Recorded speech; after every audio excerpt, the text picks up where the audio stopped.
Ok, bienvenue à tous. Bienvenue à tous. Aujourd'hui, je vais vous partager une petite étude de cas sur une stratégie de prospection que vous pourrez reproduire chez vous. L'idée, c'est de vous montrer dans les grandes lignes comment on a essayé d'être un peu plus original que la moyenne et comment on a réussi à obtenir des résultats très intéressants pour acquérir des nouveaux clients. Alors, pour commencer, qui était notre client? Je pense que c'est important déjà de connaître le contexte.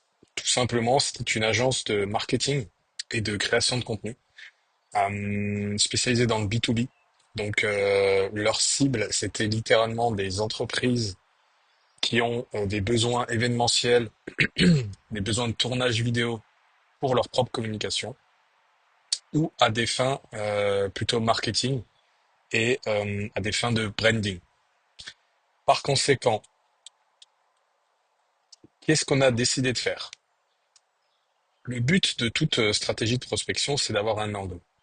Et le but, lorsqu'on prend un angle, c'est d'essayer d'aller sur un couloir qui est pas trop emprunté par un peu toute la concurrence. Et du coup, au lieu d'aller voir des entreprises un peu de manière classique et de leur proposer notre proposition de valeur unique, comme on aime bien entendre, nous, on a décidé de la jouer autrement. En fait, il se trouve que mon client faisait partie d'une corporation. Alors, qu'est-ce qu'une corporation? Pour ceux qui savent pas, c'est un petit peu un groupement, un réseau, une voilà, un ensemble d'entreprises qui se sont réunies ou qui se réunissent à travers une adhésion à un mouvement. Ça peut être un réseau, tout simplement, dans lequel on fait partie. Alors, qu'est-ce qu'une corporation? Je vous ai sorti une petite définition pour ceux qui ne savent pas. Une association d'artisans ou de marchands spécialisés qui s'unissent pour réglementer leur profession et défendre leurs intérêts. Alors, dans le cas de mon client, c'était pas forcément des artisans et des marchands, mais c'était des entreprises à but commercial de tout secteur. Et à travers ça, ce que nous on s'est dit, c'est que on allait jouer sur ce qu'on appelle le cold referral. Alors, qu'est-ce que ça veut dire? Déjà, le referral, c'est quoi? Le principe, c'est de se faire recommander auprès d'un tiers, donc d'un lead ou d'un prospect. Typiquement, vous travaillez avec votre client qui est expert comptable. Vous avez demandé à votre expert comptable, est-ce que tu peux me recommander ou m'introduire auprès de 3, 4, 5 clients avec qui tu travailles bien et qui pourraient avoir besoin de mes services. Ça, c'est le principe de référent, qui est une stratégie de prospection à part entière. Et pourquoi j'ai mis cold? C'est parce que nous, on allait employer cette technique, mais sur un trafic froid. Donc pas sur des gens qui auront été justement préparés et prévenus par un intermédiaire.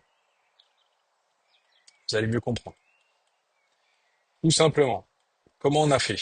Je vous rappelle, on a compris que mon client était dans une corporation. Ce qu'on a fait, c'est qu'on a cherché tous les contacts décisionnaires et on a enrichi avec leurs adresses mail, leur profil LinkedIn, si possible leur ligne directe, tous ces contacts qui faisaient partie des entreprises qui étaient dans la corporation de mon client. En tout, il y avait 200 adhérents, ce qui nous faisait donc 200 entreprises et à l'intérieur de ces 200 entreprises, 200 potentiels décisionnaires à qui on aurait pu envoyer notre message. Comment on a fait ça? On a utilisé deux outils, LinkedIn Sales Navigator et ensuite Faro, qui est un outil de sourcing. À travers là. Ensuite, étape suivante, on a fait ce qu'on appelle du warming call mail ultra personnalisé. Donc, encore une fois, c'est un terme américain qui vient des US, etc. Ça veut juste dire qu'on a préparé notre audience, on a préparé notre base de décisionnaires en opérant des actions. Donc, à savoir, dans notre cas de figure, systématiquement, on a demandé sur LinkedIn les décisionnaires avec les LinkedIn des deux fondateurs qui étaient mes clients. et on leur a envoyé un premier message par le canal mailing, tout simple, qui était vraiment un hello message. Par rapport à ça, nous, qu'est-ce qu'on a utilisé? On a utilisé un outil qui s'appelle SmartLead pour faire ça. Et on a utilisé ChatGPT pour nous aider dans la pertinence et la bonne combinaison entre les décisionnaires qu'on souhaite adresser et le message le plus pertinent possible à avoir. Ensuite, on a fait une relecture humaine et une validation finale de notre pitch. Et justement, en termes de pitch, ce que nous on a fait, et ce que je vous conseille de faire toujours, c'est de faire en fait un A/B test. Alors, le but d'un A/B test, c'est pas de chercher à faire de la statistique, hein, juste pour dire qu'on en a fait, c'est de pouvoir identifier le message le plus pertinent en prenant plusieurs angles. Parce qu'en fait, on se rend compte parfois que on pense pouvoir atteindre notre cible avec un message qu'on croit nous être pertinent, mais en fait, il ne l'est pas forcément. Mais comme on en a envoyé qu'un, on peut pas le comparer et savoir si vraiment c'est notre message qui bloque.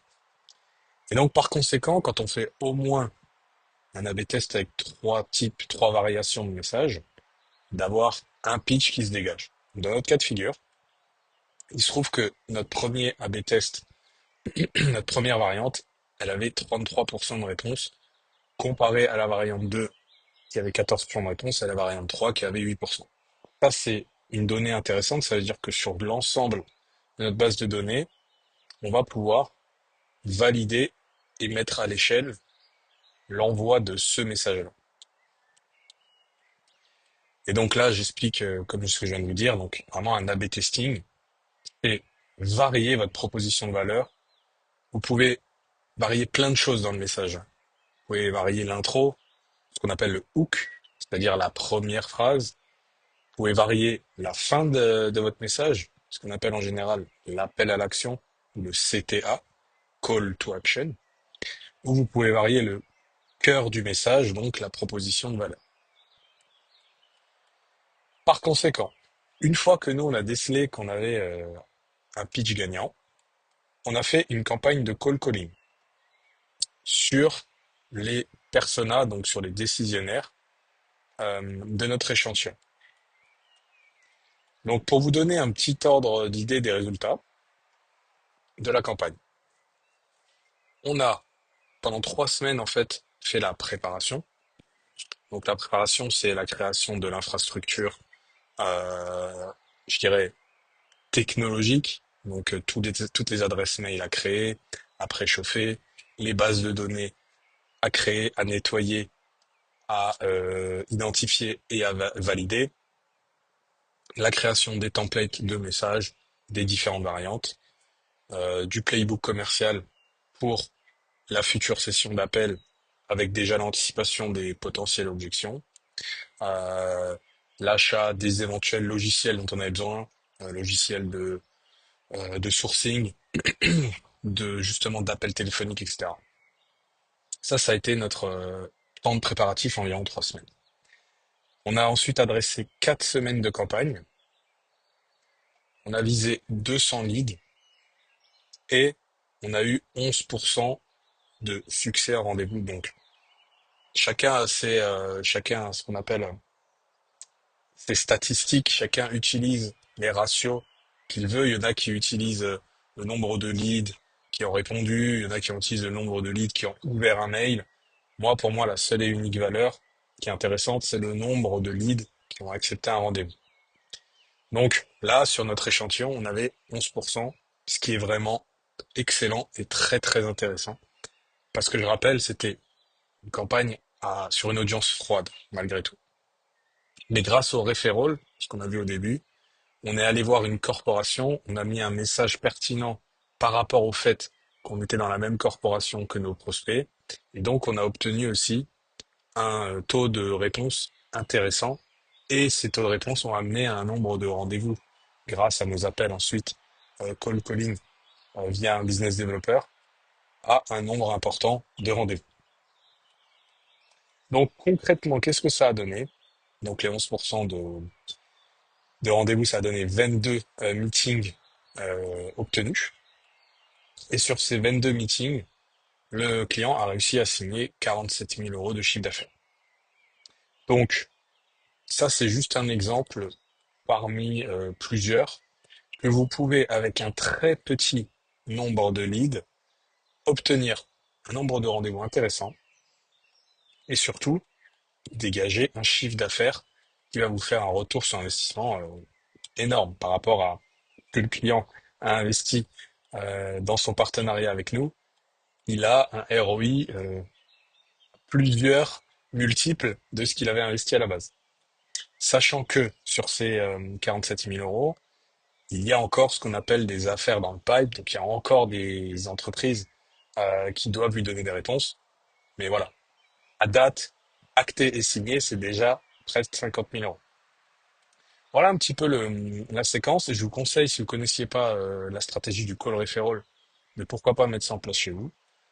En fait, ce qu'il faut, l'idée de base, c'est soyez pas sur quelque chose de générique. Dans toutes vos campagnes de prospection, nous, ce qu'on essaie toujours de faire, c'est d'avoir un angle euh, singulier, un angle différenciant et d'essayer d'être en dehors, comme je l'ai dit, du couloir que tout le monde emprunte.